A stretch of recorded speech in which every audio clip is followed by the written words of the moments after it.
بسم الله الرحمن الرحيم الحمد لله والصلاة والسلام على رسوله وعلى آله وصحبه وسلم تسليما كثيرا مزيدا إلى يوم الدين أما بعد. All of our deeds at all times must be solely for the sake of Allah. You don't give any portion of your deeds to other than Allah, not for riya, show off, or anything else. وَمَا أُمِرُوا إِلَّا لِيَعْبُدُوا اللَّهَ مُخْلِصِينَ لَهُ الدِّينَ. One of the best cures for those who struggle or think they struggle with show off is to establish in your heart that in the simple world, people run into trials and tribulation by the qada and qadar of Allah. And everyone here and everywhere can tell you of times where people turned away in minor and major difficulties they went through. People turned away and left them alone. If they're not going to stand in the simple world, why would you give them some of your most valuable assets, your deeds, when the only one who will be there for you and worthy of your deeds is Allah subhanahu wa ta'ala, both in this life and in the life after? Secret, discreet, sincere deeds between you and Allah are what you ask Allah with when you are in a desperate need, both in this life and for matters of the life after. You know the story in Sahih Muslim of the three men who sought refuge in a cave when it began to rain. As they entered the cave in Sahih Muslim, it closed upon them. One of the three men said, "Get up, each one of you, and make dua through your deeds so Allah can rescue us." So the first man got up and said, "Oh Allah, my children wept at my feet because I didn't deem it advisable to serve milk to them, because when I returned from work late, I found my parents were sleeping. Oh Allah, I remained at my parents' head as my children wept all night long until daylight broke out, and I fed them. Then I fed my kids. Oh Allah, if I did that for your pleasure and in your sake only, grant us riddance from this trouble that we are in, oh Allah." And the rock slipped away a little bit, but not enough for any of them to leave. Know how he said, if I did it for your sake and your sake only. Yes, it was the deed he did, but it's also the sincerity of that deed, the secretiveness of that deed. The next one gets up, he says, "Oh Allah, I had a cousin that I wanted to have relationship with her, and she refused, and one day she fell on a hardship. She said, I need to borrow 100 dinar. And I agreed to give her 100 dinar if she had a relationship with me. Oh, he said, oh Allah, when I approached her for intercourse, she said, servant of Allah, fear Allah, attaqillah, and don't break this seal of chastity except by its lawful means. Ya Allah, I got up. Oh Allah, if I did that for your sake and your sake only, grant us riddance from the trouble and problem that we are facing." Likewise, the third man gets up, open a little bit, not enough. The third one says, "Oh Allah, I had a worker. He didn't take his wages for that day. He left some of his rice, so I planted it, and I became rich with flocks of cows and sheep from that investment.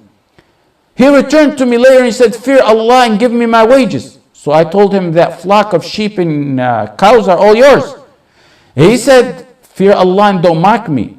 And he said, oh Allah, I told him, I'm not mocking you.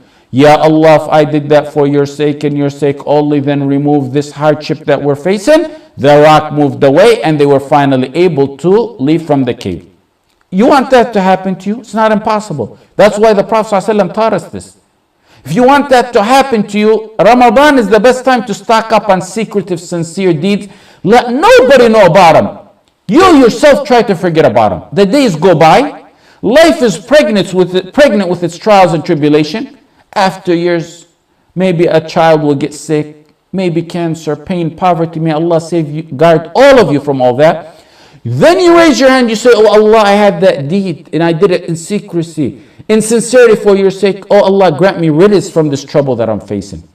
Or forget about it altogether and let Allah remind you of it when it's placed in your scale on the balance on the judgment day. Wallah al-azim, Allah will remind you of it. فَلَا تُظْلَمُ نَفْسٌ شَيْئًا وَإِن كَانَ مِثْقَالَ حَبَّةٍ مِّنْ خَرْدَلٍ أَتَّيْنَا بِهَا وَكَفَى بِنَا حَاسِبِينَ. We shall set up the balances, the scales of justice on the judgment day. No one will be dealt with in oppression. No one will be dealt with unjustly. And if there's a tiny weight of mustard seed of a deed, we will bring it. Ibn al-Qayyim rahimahullah said, Deeds without sincerity are like a traveler who carries a water jug full of dirt. Carrying that jug burdens him and doesn't bring him no benefit. What a statement. What an amazing statement. Deeds without sincerity are like a traveler who carries a water jug full of nothing but dirt. Carrying it burdens him and brings no benefit. What does dirt, sand, do to someone who has nothing but sand in a desert? Dawood ibn Abi Hind fasted for 40 years. His own wife didn't know about it. He was a will maker. And his wife would prepare some food for him and send him off when he leaves to work. He would give it to a poor man in the market and return at night after Maghrib to break his fast with his wife. The people in the market think that he ate with his wife. And the wife thinks that he ate from that which she prepared for him, which he gave for a poor man. Sincerity. Sincerity. That's what it was about. He prayed qiyam for 20 years. His wife didn't know about it. Ikhlas. Ayyub al-Sikhtiyani used to pray the entire night. And then a few moments before Fajr, he would raise his voice in recitation in Quran. So people would think he got up just a few moments before Fajr, when he in reality never even got sleep all night long. Hassan ibn Abi Sinan, his wife said, my husband used to trick me like we parents trick their kids. He used to trick me to sleep. And when I sleep, he get up and pray. One time she caught him, she said, Abu Abdullah, with his kunya, why do you punish yourself like this? Easy on yourself. He said, woe to you, woman. You want me to sleep? I'll sleep. And I'm going to sleep and get my rest on a day when I'll never wake up from my sleep. Zayn al-Abidin, the great-grandson of Ali ibn Abi Talib, Zayn al-Abidin ibn Ali radiyallahu anhu, he used to feed poor people in Medina for 10 years. Nobody knew who was bringing them food. Every day in the morning, they'd find food in front of their houses. When Zayn al-Abidin died, they figured out it was him because no longer did they get any food. And more so, when they washed him and shrouded him, they found marks on his back from carrying the bags to the poor people. Al-A'mash said, I visited Ibrahim al-Nakha'i and he began to read Quran, and he constantly read Quran. Whenever he had guests, he'd quickly put the Quran and hide it away, and he would tell me, confide in me, I don't want people to see that I'm reading Quran. What a difference. What a difference between them and those who never sweat for the sake of Allah yet bolster about it. Those who bolster about a simple little khutbah they gave, or a couple orphans they sponsored, or maybe a 5-minute talk, or just going for the Taraweeh 2-3 nights out of Ramadan. It's usually those with such deeds that they bolster about that have no effectiveness or no sincerity.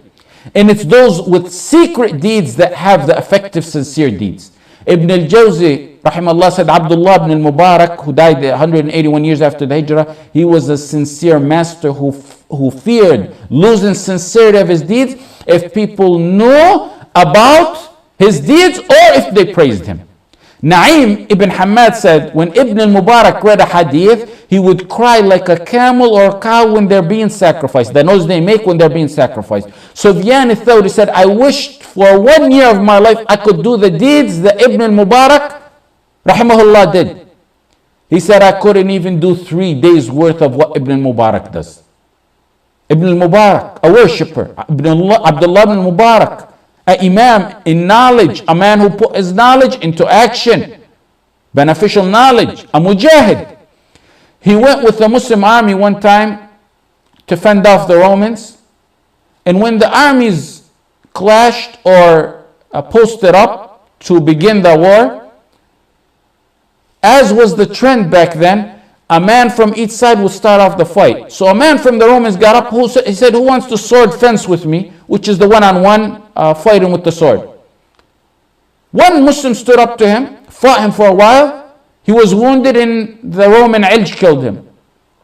A second man, Muslim, went up to him.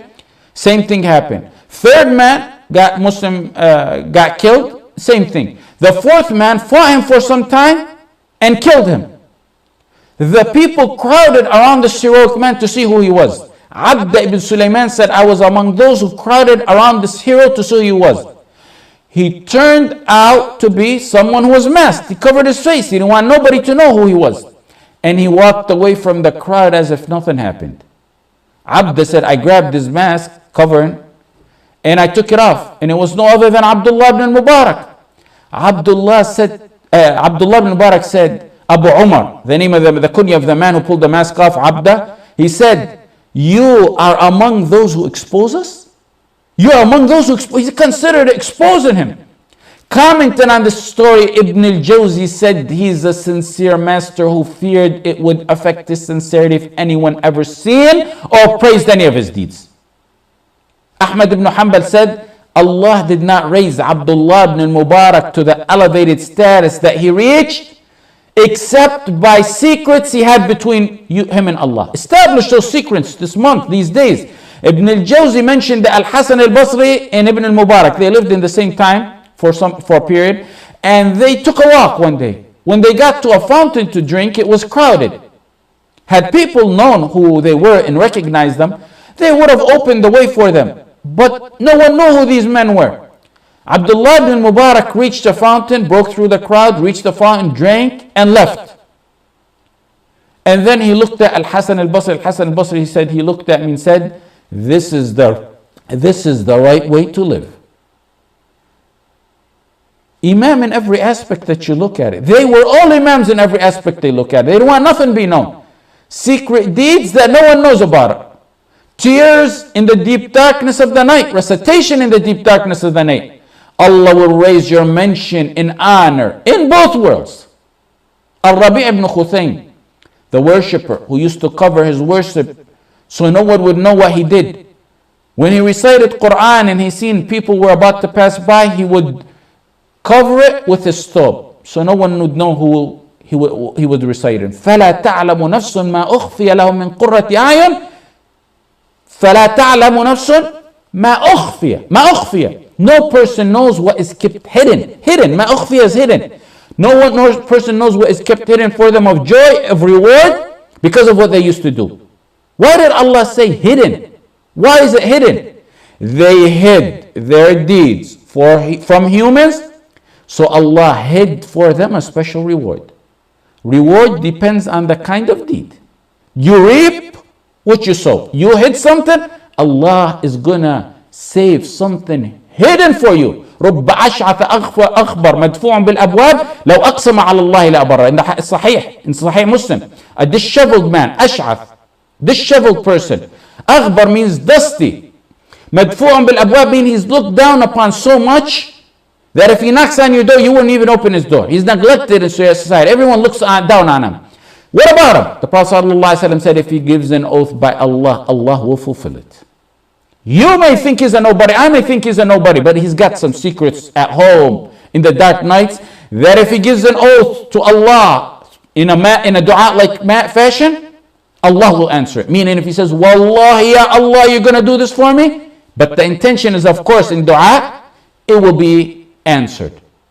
Every single day you say 17 times, Iyyaka na'bud, you alone. By fard you say it 17 times. Every day you say 17 times, you alone we worship. Iyyaka nasta'een, you alone we ask for your help. And tens of more times other than that in sunnah you say them. Every time you say it, remember to renew your vow that you're only doing this for the sake of Allah. Make it as much secret as possible. For this Ramadan, plan and make secret your deeds and establish a secretive relationship with Allah. Worship no one knows but you and Allah, sincerely for the sake of Allah. Keep it hidden. Salah, prayer, zakah, reciting of the Quran, taraweeh, charity, knowledge or da'wah. You yourself try to forget it. Wallahi, you're going to be reminded of it on the judgment day. Wallahi al-azim, you're going to see its effect in this life. If you're afflicted with a hardship years and years later, raise your hands to Allah and say, Ya Allah, I got up every single night of Ramadan. No one knew that but me and you. If I did that sincerely for your sake and your sake, then grant me riddance of this trouble and trial that I'm facing. Allahumma inna na'udhu bika an nushrika bika wa nahnu na'lam. Wa nastaghfiruka lima la na'lam. Wa sallallahu ala sayyidina Muhammad wa ala alihi wa sahbihi wa sallam. Walhamdulillahi rabbil alameen.